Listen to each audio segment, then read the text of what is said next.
movie lovers, selamat datang di channel Bang Medi Imut.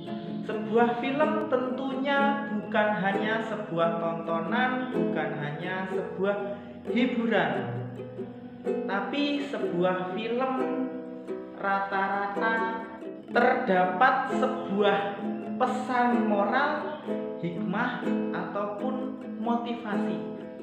Oke, yang mau gue bahas di video kali ini film Teman Tapi Menikah 2. Tapi ini bukan review ya guys, ini bukan review filmnya.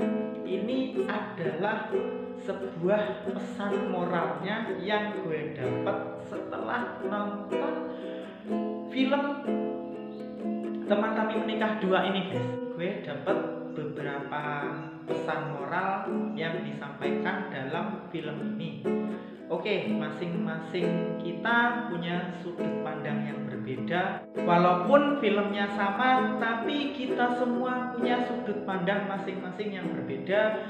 Kita dapat pesan-pesan yang berbeda. Nah, ini pesan yang gue dapat dari film ini. Oke, langsung saja ya. Yang pertama, semua orang punya pengalaman masing-masing guys. Ini gue dapat pada saat si Ayu ini hamil dan akan melahirkan.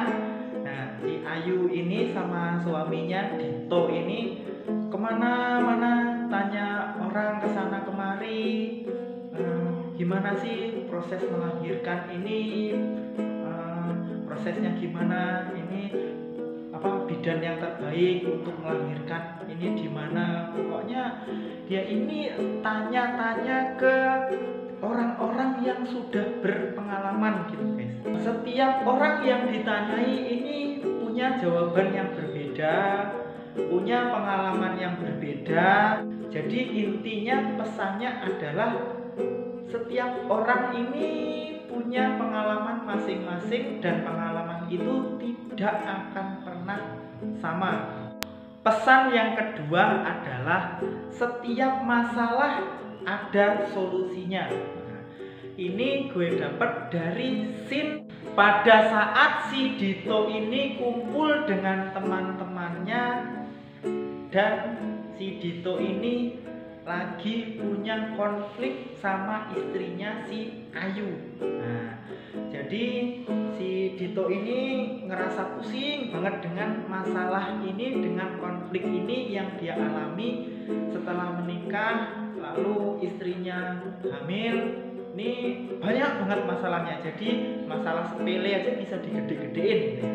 Nah, jadi semua masalah ada solusinya. Ini saat si Dito ini sedang pusing gitu, dibilang sama temennya, kalau bahumu pegel dipijit atau dipotong. Nah, si Dito ini jawab, ya dipijit lah. Pesannya ini adalah masalah, pegel ini tadi adalah masalah. Nah, jadi masalah ini harus diselesaikan dengan cara yang gimana? Masa iya tangannya mau dipotong gitu kan, pegel terus tangannya dipotong, dibuang. Dari masalah ini ada solusinya. Yang terbaik yaitu jangan dipotong, yaitu dipijit. Nah, jadi ketika bahu ini, tangan pegel atau badan pegel-pegel, kalau badannya pegel masa badannya mau dipotong, dibuang. Dari sini masalah ini ada solusinya. Nah, setelah mendengar perkataan temannya ini, lalu si Dito pulang menemui istrinya dan dia minta maaf ke istrinya, kembali berdamai dengan istrinya. Oke, jadi inti pesan yang kedua ini adalah semua masalah ada solusinya. Oke guys, pesan yang ketiga adalah nikmatilah masa mudamu, masa remajamu, masa singlemu, masa jomblomu, masa kesendirianmu dengan sebaik-baiknya. Nikmatilah itu dengan sebaik-baik mungkin. Singkatnya, nikmatilah masa mudamu dengan sebaik mungkin. Ini gue dapat di scene yang pada saat itu si Ayu ini tengah hamil gede.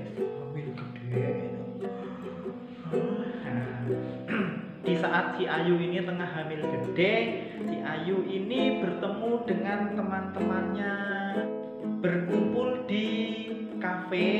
Nah, lalu si Ayu ini berbicara, memberi motivasi kepada teman-temannya, karena si teman-temannya ini tanya kepada si Ayu ini, apa pesanmu untuk kami yang belum menikah? Berbicara panjang kali lebar kali tinggi bagi dua, dan yang ketemu intinya adalah nikmatilah masa mudamu sebaik-baik mungkin. Oke guys, nah 3 pesan ini yang gue dapat dari nonton film Teman Tapi Menikah 2 ini guys. Nah, buat kalian yang udah nonton film Teman Tapi Menikah 2 ini, pasti kalian punya sudut pandang masing-masing, punya sudut pandang yang berbeda dari sudut pandang gue. Buat kalian yang punya pesan-pesan lain yang kalian dapat dari film ini, silahkan berkomentar di bawah sini di kolom komentar. Kita berdiskusi bersama-sama tentang film ini, tentang pesan yang terkandung di dalam film ini. Pasti pesan-pesannya di film ini nggak cuma 3 ini yang gue dapat, pesan-pesannya pasti banyak, tapi lebih singkatnya yang gue dapat 3 ini yang paling berkesan setelah gue nonton film ini guys. Oke guys, sampai di sini dulu video kali ini, sampai jumpa di video